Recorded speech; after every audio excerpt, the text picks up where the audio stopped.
Before we get into the depths, I just want people to keep this in the back of their minds, right? We are in a public space. We are very much in a public space with our windows partially down, with people walking their dogs, families. I believe there was a family with like children over there, people running and walking their dogs. There was a family playing Bull Rush over there. Yeah. So just to give you the idea before we go into this. Just before we get too in depth. Yeah. And if you feel like we're talking a little bit quietly, that's perhaps why. Yes. We're sorry. We're going to be cancelled in about 3 days. Oh, look. First episode, last episode. Yeah, probably the only episode you'll ever get from us. Because it's going to get banned on all platforms. Yes. The next video is going to be they were arrested. Yeah, it's probably actually going to be a court-mandated apology, personally, I think, but, Diddy's going to get involved. We're going to be up in his court. I'm pretty sure Diddy wrote half of these. For those of you who don't know, my name is Case. I grew up on Wattpad and AO3. It looks like you were doing that to me. And this is? I'm Joe. I did dabble with Wattpad a little bit in my teen years. However, predominantly, my reading background is like classic literature, epic poetry, you know, things people study at university. And I actually did. I did an English literature medieval to modern course at uni. So I'm putting that to good work, I feel, by doing this. Now my car's singing at us. Yeah, I feel like I'm putting that English literature credit to good use by reading. Predominantly, I feel like we're going to read the most unhinged books that I can get my little mitts on. You'd never guess that she was the one that picked all of these books that we've been reading. Yeah, well, I just thought it would be funny, to be honest. Like, we kind of initially were like, oh, let's just, like, read, like, we'll do, like, a little book club thing. And then I was like, oh, but... But we could make this so much better by forcing it upon so many other people. Yeah, exactly. Spreading our seed. Well, that's very on topic. What a segue. Tracy? Joe made me read a book about vegetables and tomatoes fucking someone. Okay. Let's circle back a little bit. It's not about the fruit fucking them, so to speak, as it is about a lady fucking herself with the fruit. So we're going to discuss this topic right now, right? So I think... No, you keep saying that they're fruit. It's a tomato and a cucumber. Well, tomatoes are fruit. They're vegetables. They're actually fruit, though. But they're vegetables. But taxonomically... But they're vegetables. Well, it is based off VeggieTales. Exactly. So however, vegetables. Taxonomically, they're fruit. However... For argument's sake, let's say they're vegetables. This gets very fruity for a VeggieTale.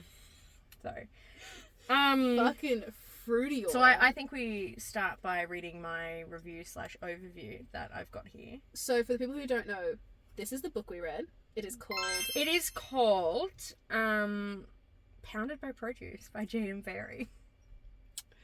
And if you're the author watching this... This is not for you. This No. is not for the author. This is not for friends of the author. This is not for family of the author.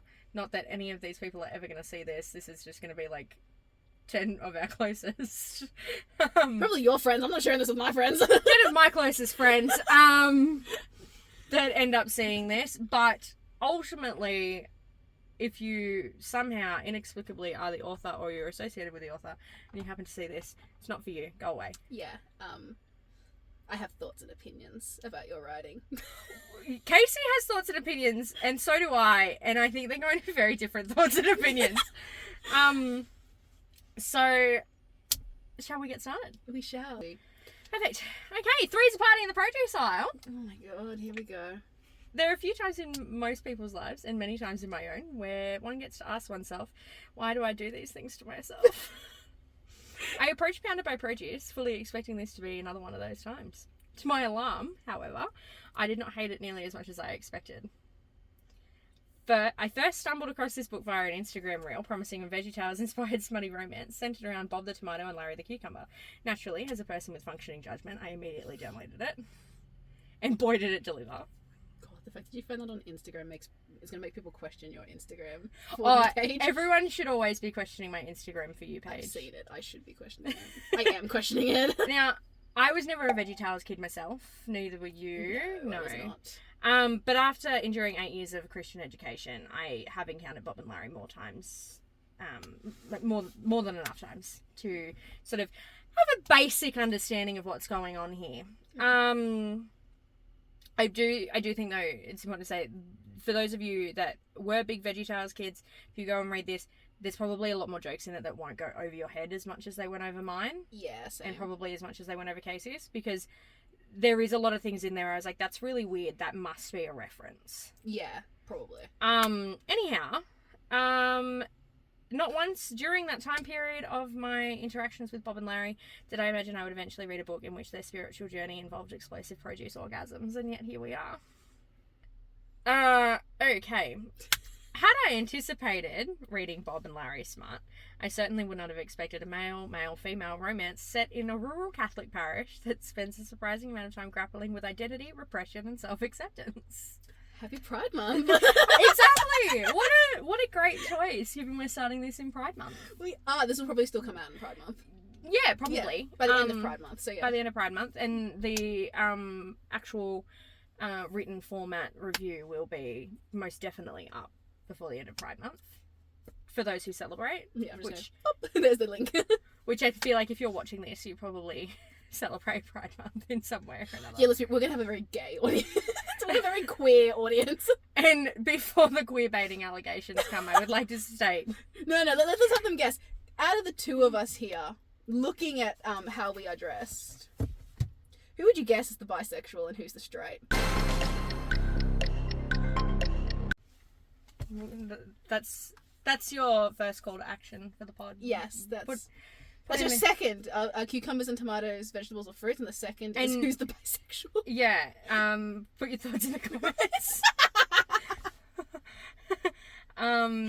Okay. So Pounded by Produce follows Emily, Robert, who is Bob the tomato from VeggieTales, and Laurent, who is Larry the cucumber from VeggieTales. Absolute twin. Emily arrives at the parish after escaping an emotionally abusive relationship and takes a job as the church's live-in cook. Meanwhile, Robert and Laurent are lifelong friends and Catholic priests who attended seminary school together and have spent years carefully ignoring the fact that they are very obviously in love with one another. And when I say carefully ignoring, I mean that within the first 10 pages, we learn that during seminary school, these two men spent many evenings laying awake in their separate beds, staring longingly into each other's eyes whilst engaging in activities that would most certainly have resulted in several awkward conversations with their spiritual advisors. I want to add to that too, to give people, I have my notes here, I'm going to add to yours. Yeah, please do. During that specific chapter where they're jerking themselves off in their own beds while staring at each other. Jerking it. I had 3 thoughts during that time. That was gay men in a church. What the fuck? Was not expecting this to be a gay romance. Yeah, no, you really weren't. I was. No. I was strapped in and geared up for. I was not expecting. When I think vegetables, I didn't think gay. Well, when I thought vegetables, I thought this was going to get a little fruity. Then my second one, there is a sentence in there within that chapter where they discuss saying that that's just normal bloke exchanges. Yeah, normal bloke exchanges, my ass. Like that kind of caught me too, to be honest, because I'm sorry, like he's talking normal bloke exchanges to like Laurent caressing his hair and like holding his hand. Yeah. And gay and stuff like that. Like that's, I'm sorry, that's not, I don't know, any normal blokes out there watching this. There's nothing not more. Any of you. There is nothing more homosexual than two straight guys. It's just a group of heterosexual men. I'm of the firm belief that there is nothing gayer than a group of straight men. But this, however, right from the outset, they are fruity. They really are. They are fruity. Well, and like, because it's in the same sort of. It's not long after that I think we're in Laurent's perspective, and he's talking about he's had a lot of pussy in his life, but it's never quite satisfied him. Yeah, he does give like a bisexual energy. He gives like a kind of brings me on to the fact that like Laurent appears a lot more comfortable with the reality of his sexuality. Yes. Obviously still ignoring it because, you know, he's taken an oath to the church. So you can't really explore that sexuality. Whereas Robert remains deeply, deeply repressed. Yes, it's very interesting because they're 2 different backgrounds, like childhood backgrounds. How different. Yeah, rather than confronting those feelings, they bury themselves in their work, their faith, and their friendship. Friendship that possesses all the fucking subtlety of a freight train crashing through a pride parade. That poor pride parade. Well, if they've inflicted anything upon that pride parade that they've inflicted upon us, then yes, that poor pride parade. Yeah, that's true. Emily, however, her role in all of this is where the book begins to lose me somewhat. Mm-hmm. I don't know about you. Yeah, agreed. It definitely loses me somewhat there. She functions primarily as a catalyst for Robin and Laurent's emotional development, all while she has her own arc about rebuilding her life in independence. I personally never felt she contributed nearly as much to the story as the relationship between the two priests. In all honesty, would have preferred a slower burn romance that focused solely on Robin and Laurent learning to accept themselves and each other. Not that this book was particularly interested in that level of subtlety, but... I was going to say, subtle was not something in this book. No, there was nothing subtle. They're literally horny, jerking, gay priests. That's what I wrote. That is literally horny, jerking, gay priests. That is word for word what she has written there. Yeah, look, yeah, it's not interested in that level of subtlety. But anyhow, shortly after Emily arrives, she experiences a dream in which Laurent's anatomy is replaced with a cucumber, which you said was your first witnessing of a cucumber. She actually was chopping up cucumbers in the scene in her kitchen when she was first introduced. There was a mention of a cucumber there. Was there? Because I thought there were 20 pages in and we finally had a mention of No, but it was 20 pages in before we kind of got like a bit of an allusion to what the cucumber relationship might have looked like, but it went way deeper than what happens here, because I'll be honest though, that dream though, side rant, not badly written. Yeah, like that was dream, a good the horny dream written. sequence. It was like I'd still Very dominant. I would still pass away. For context, she's sitting in the church, like, you know, praying to God. Kneeling before God. Kneeling. Trying to gain some like clarity and some understanding of where he's taking her in this. And like personally, I don't believe God's involved in this at all. Oh fuck no. Absolutely not. God quietly left the room before this even began. But yeah, so she's sitting there and she's praying. She's mentioning she doesn't think she'll become a nun because she believes that she needs a bit of dick every now and then. You know what I mean? And then all of a sudden, from nowhere, up pipes Laurent with, "Know exactly what you mean." And she's like, "Holy shit, I'm not alone here." And I'm like, I would die. Was my thought process. That's actually the note that I put there. I'd pass away. You'd pass away. I would pass away. I feel like the moment he came in, I was just like, okay, yeah, this is definitely a dream. Mm. And then... Well, I kind of thought, yeah, definitely a dream, but I also thought, based on, like, there's going to have to be some way for this to go the way that I feel like it's going to go. So, how are they going to do that with the fact that they're priests? But I didn't anticipate that, like, I thought that maybe it might have been a real sequence, initially. Until the cucumber dick. And then I went, hang on, this is a dream. Yeah, the cucumber... A dream that was way more realistic than what actually happens, mind you. Yeah, actually, yeah, accurately, yeah. Like, it was... But, I mean, the dominance in that dream, yeah, horny. Good, yeah, it's smart. not too bad. But, I mean, the fact that Laurent's dick was replaced with a cucumber, I think that alone qualifies us for some level of compensation from the author. Yeah. If not that, everything else does. I haven't even finished this one yet. This is a DNF so far. Yeah, thus far we're sitting on a DNF for Dear Casey here. So to give you an idea, right, it's what, 198 pages? It's something like that, yeah. She read it in one night. It's taken me a week. Yeah, I'm still finished. I read very quickly, admittedly. In the time that she's read that, I've read 6 books. It's going to be a lot of you just explaining stories to me. Yeah, honestly, I think it will be, but I think that that's part of the charm. Yeah. But anyhow, things seem to only escalate from this dream. we have a little bit more like character interaction. Like I think she wakes up from her dream a bit hot and bothered, goes out to the kitchen, has a chit chat to Laurent, gets to know him a little bit better, gives us a little bit of an insight into him. He's actually, I found him to be like probably the most interesting character out of the three. Oh yeah, he was my favorite. I also loved that. If you can have a favorite, If you can have a in this yeah, book, I liked it's the Laurent. cucumber one. That's the one I like. I'm a fan of the cucumber. I just touched you with You my did. foot You too. just caressed me with your toes. It was very uncomfortable.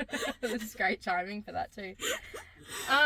So following a church service that Robert and Laurent run together, they encounter a mysterious elderly woman who delivers what is quite clearly a magical prophecy, and being horror movie level intelligent, they dismiss her entirely straight off the bat. I think the note that I put alongside this in my annotations was, that is a fucking witch if ever I've seen one. Oh, absolutely. Didn't she have like a wart on her nose? Yeah, like she had like a boil. Like this was a straight up witch, like, you know, like the evil witch in like Snow White, like the animated thing. Like like that's what I was envisioning. Like that sort of ugly old woman hag kind of what I'm gonna grow up to be. Goals. But yeah, so the next morning, so basically we find out a lot more later on, and I don't know that you're actually, no, you wouldn't be there yet. Also, We do find out sort of more about like what the prophecy means, things like that, as it moves forward, because the witch lady doesn't just appear once. So the next morning, they wake up in the garden transformed into a tomato and a cucumber. So Robert is the tomato, Laurent is the cucumber. And personally, if you'd asked me before I read this, what percentage of the plot would involve actual vegetable sex, just based on the branding, based on everything like that, I would have estimated somewhere between like 60 to 80%. And in reality, there's actually only like 3 sex scenes featuring produce on human action. Thank fucking God. I think it's a rip-off. Why would you want to read about it? No, but given the marketing, like given it's called Pounded by Produce, on the cover you've got 2 tomatoes and a fucking cucumber, and like the whole premise is that it's fruit fucking, I feel like if I'm purchasing a novel called Pounded by Produce, I expect commitment to the bit. Not 3 out of, I think there's multiple sex scenes. There's sort of 8 to 10 sex scenes throughout the whole thing, or sexual scenes, and only 3 of them really. And I'm not including the cucumber dick in the church dream. I'm including just the times that they have sex as fruit. I think there's only 3 times. Spoiler alert ahead. I don't know how many people want to read about, because, like, duh, she sticks a cucumber in a fucking vag. And then the next fucking morning, she talks about having to go to the pharmacy because she probably damn well has a yeast infection from sticking a fucking cucumber in her pussy. Like, but she does why would you want to read that? She does further in defend the fact that she believes that the yeast infection would be worth it. Oh my God. Which, no. But yeah, instead, the vegetable transformation largely serves as a catalyst for the character's emotional journeys, which is a sentence that boggles the mind, truthfully. But anyhow, as the story progresses, Robert and Laurent, as well as Emily, become increasingly involved with one another, eventually leading to the exposure of their relationship. And the boy is getting excommunicated from the church, which is information Casey wouldn't know yet. Oh, because they do have sex as humans prior to this. I know. I'm up to the part where Laurent is fucking. Yeah. So after that, you're happy for me to? Oh, go for it, please do. I don't want to continue reading. So after that, there's a similar scene with Robert. However, Robert's very repressed. He's like, "Oh, I'm going to become a monk." He's literally he's so repressed, and basically, he, in a very dominant scene. Like, I think if you're gonna read forward, you need to read to it. Yeah, Rob as the Dom. Rob as the Dom. He gives that vibe. Yeah.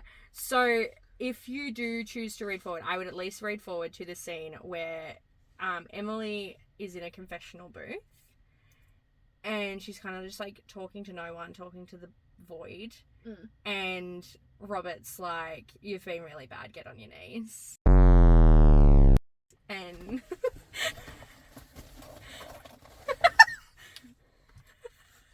did bring my Kindle. Yes, it doesn't have a case yet. What chapter is that?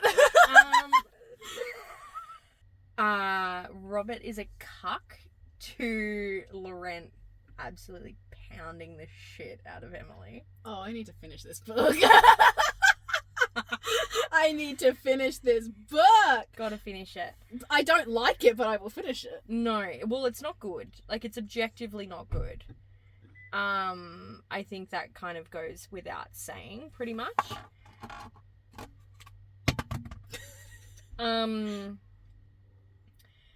But so Gail, the lady that greeted Emily when she first moved to the church, like she's one of the accessory staff member there, walks in on the cuck scene.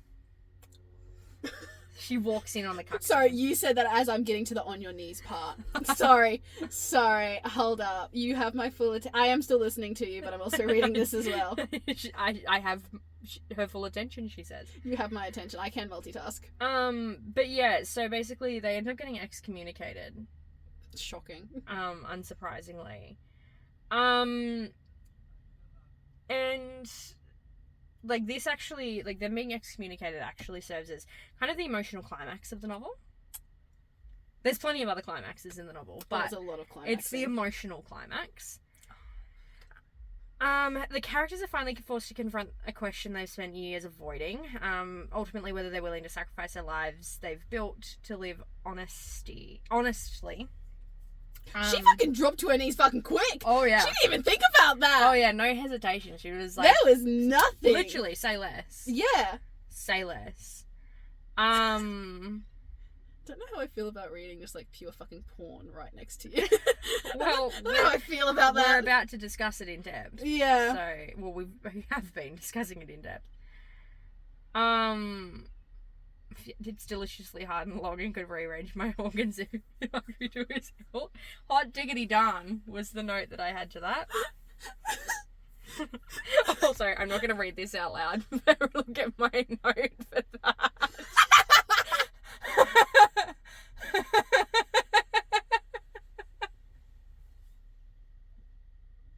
You gotta read that. I can't. You gotta read that. I can't. You gotta. Wait, show me again. You need to read that out. I can't have that on the internet. All I can say is she Been there, done that. she references something and I'm like, been there, girlfriend, stay strong. If you choose to read the book, I'm sure you'll figure it out. Page 139.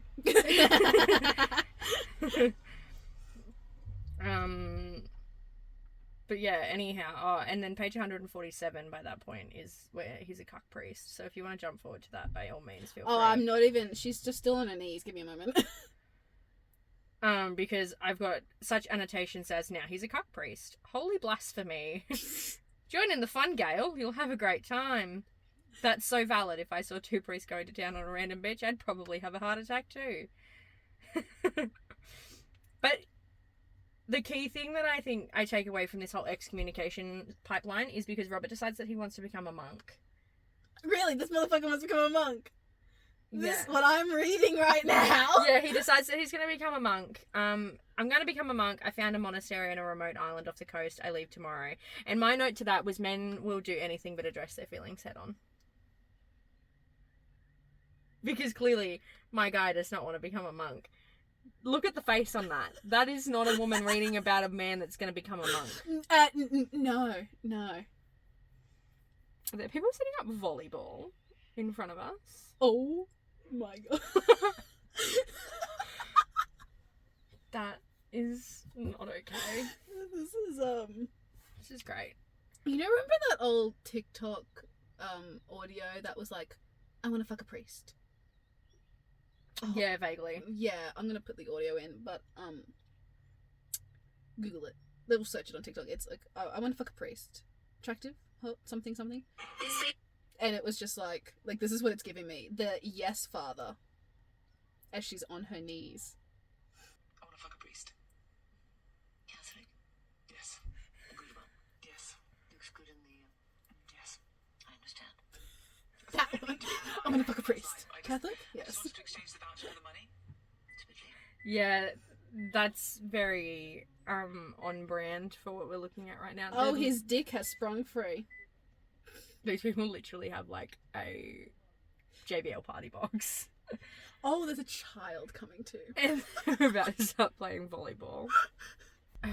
That's so annoying. But anyhow, while you're there, I'm about to hit you with some stuff that you're going to be reading that, and then you're going to be listening to what I'm saying, and you're going to be really concerned for my mental well-being, I think. I already am, so go ahead. This is where the book actually genuinely surprises me. For all its absurdity, there is an extraordinary amount of absurdity. Panda by Produce is, at its core, a relatively sincere story. Robin and Loren are two bisexual men who struggle to reconcile their identities with the expectations imposed on them by faith and community. Emily is a young woman rebuilding herself after a relationship that isolated her from her support network. The themes themselves are not unusual. In fact, they're very relevant to an unfortunately large populace. And given the absurdity of their delivery, they're actually handled with a surprising degree of empathy, which I feel like you can't necessarily deny. But the problem with it is that every emotionally charged moment's filtered through the fact that two of the central characters periodically transform into produce. Motherfucker, I'm reading about how she's gagging on his dick right now, so what on earth do you mean? Well, like, okay, so it is difficult to fully invest in a heartfelt exploration of self-acceptance when your brain keeps reminding you that the entire emotional journey began because a witch turned two priests into salad ingredients. I personally found myself in a very strange position where I kind of respect the book a little bit. I didn't enjoy it, but I kind of respect it. There's zero respect that I'm reading right now. There is no respect in how he is grabbing the back of her head and forcing it on his... Okay. I can't say that I enjoyed the book, or that I liked it. But it's not the train wreck that I expected. Beneath Produce-Based Erotica is a story that generally wants to say something about love, identity, and acceptance. Unfortunately, it chooses to say those things through the medium of sentient vegetables. I was pleasantly surprised by how much I didn't hate this experience, although I certainly wouldn't recommend it to anyone I wish to maintain eye contact with in the future. And then I gave it 2 cucumbers out of 5. 2 cucumbers. Sorry. Yeah, swallow me. He probably hasn't come in a long time. Motherfucker, he was coming as a tomato. Well, yeah, I'd also like to stress as well, they exploded. Yeah, can we also point out the fact too, and I'm going to talk about this, right? I've never read a book where every 3 pages it's about a man's dick getting hard. I'm not kidding. Laurent, just having a casual conversation with Emily in the kitchen, goes home, goes back to his room, jerks himself off. Because his dick's hard from talking to her. I didn't know men could get hard that fucking quickly.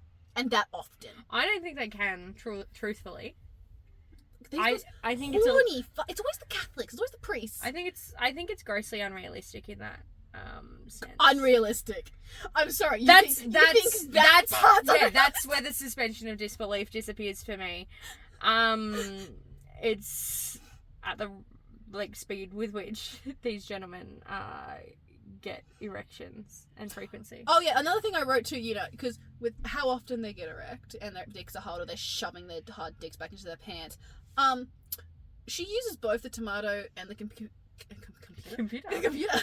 She uses the tomato and the cucumber at the same time on herself. That's not realistic. Like, there is no fucking way that all 3 people can come at the same time. I feel like we should also state that they can vibrate. They can vibrate too. But, like, the cucumber and the tomato can vibrate in their form. But also, no 3 people are coming at the exact same time. I feel like that's an element of the suspension of disbelief that's going to dissolve with nearly everything we read, Casey. Because, literature would have poor, innocent young women believe that people come at the same time every time. And they don't. Which is just grossly inaccurate. How you going with that there, darling? I'm going. She's moaning around his cock. 1 second. She's swallowing every ounce of him. Oh.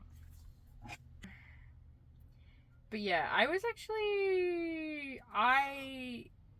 I was surprised. Can I help you? How can I be of assistance? He fucking came on her face, looks down at her, goes never again, and then fucking walks away when he was the one who made her get on her knees. Yeah. I hate Robert. I hate Robert with a passion. I like my Twinkie little Laurent. Rob's an asshole. I believe I also wrote that Robert can get fucked with all his powerful god bullshit and cuddle the goddamn bitch after he fucked her. In when he was a cucumber, tomato, sorry. Yeah, I see that. I think like he's very much the one that's the most repressed. So we do actually find out because the witch lady does come back. So the reason that they turn into fruit is because they won't accept their true identities. So for as long as one of the three of them is still not accepting the truth and not facing it head on, they will continue to turn into produce around each other. Oh, okay, so in the final sex scene, I believe Robert is in Emily. As a tomato or human? As a human. As a human. And Laurent, this is after they all just give up and decide that they love each other. So Robert is in Emily and Laurent is in Robert. The caterpillar. I was expecting Eiffel Tower, but caterpillar's even better. Caterpillar. But the annotation that I have here, I said this reminds me of that if you were a man and you were an inch into your mum and your dad was an inch into you, would you move forward or backwards to free yourself? That's just what popped into my head when I was reading it, and I was, but it was crazy.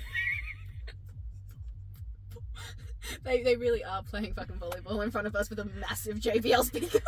Yeah, and there is like what? That's like what? Not even a 2-year-old. Literally, it's a party box. Yeah, no, they'd be like 2.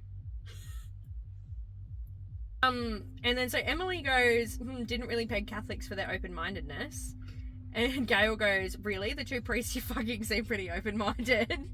Excuse me, you look very open-minded. I like her. There's a few phrases that I didn't appreciate in this. Laurent goes, is it weird that I want to drink it? I'm sure you can imagine what it is. And I said, honestly, no weirder than the rest of this. On the next page, all 3 of our juices mixed together like a delicious cum cocktail. And I said, hated that, in all caps. And then, so Robert built their bed, mind you. And he goes, I have plenty more projects in mind, including furniture that has many different uses. And I was like, slay, Robert, do you take requests? Yeah, and so it basically ends by saying, our love story is a weird fucking tale, but it's my favourite. The tale of the veggies who found love. To which I said, most confused boner ever.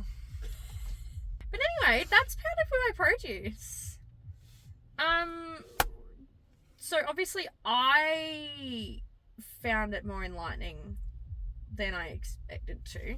Enlightening my fucking ass. Not It was the weirdest fucking shit. Okay, that's because you haven't read the next book. Yeah, I'm kind of scared for the next book. As you should be. The next book changed me I'm not the same person that I was before reading it. And like I found, like, you found this to be completely irredeemable. I found this to be somewhat redeemable in terms of the fact that it covered a few different topics with a surprising level of empathy given its presentation. However, still a bad book. Still a very, very bad book. Empathy. Yeah. This book was borderline workplace harassment at one point. Like, literally workplace harassment. It is. But, like, it covers a few different topics, and it doesn't, granted, it doesn't delve into the topics too deeply in any way, but, like, the topics that it covers are kind of, like, universal and whatever else. And it doesn't, like, hit them with, like, a wet fish of disrespect. No, just the wet cucumber it hits them with. Yeah, well, there's no fish involved in this one. Oh my god, you're gonna find one with a fish, aren't you? You say that like I haven't already. Fuck! No! You clearly haven't looked at the book jacket for the sequel to the next book. Basically, yeah, Panda by Produce. I was pleasantly surprised. What would you rate it? Should we have like a rating system? I already told you I rated it cucumbers out of 5. Two cucumbers out of 5. 2 cumcumbers. 2 cucumbers out of 5. 2 cumcumbers out of 5. I'm gonna be rating it 1.5 cumcuters out of 5. You can also find a written review of, by the time this goes up, you will be able to find a written review of this. It's already on my Goodreads, which is under Shelf Indulgent. We can link that down below, but... But you do the cringy like 2014 YouTuber down below. But I've also been making a website for us. Cute little bloggy blog. Not a lot on it at the moment. When we're sort of just getting this started, there's going to be some things that I bring to Casey and she's like, I'm not reading that and we're not discussing it. That will stay exclusively in print form unless I have self-respect some and of you dignity. unless some of you happen to go on there and you put in the comments on the blog that you're really interested in actually hearing us speak about it. There's going to be certain things that don't get videos, but they will get written reviews because I am a glutton for punishment, it seems. This up at the hour mark. Anyhow, Anyhow. thank you for tuning into us discussing Panda by Produce. Hopefully there's some sort of coherent video. Are we done talking about fucking vegetables now? I think we have to be. Good job.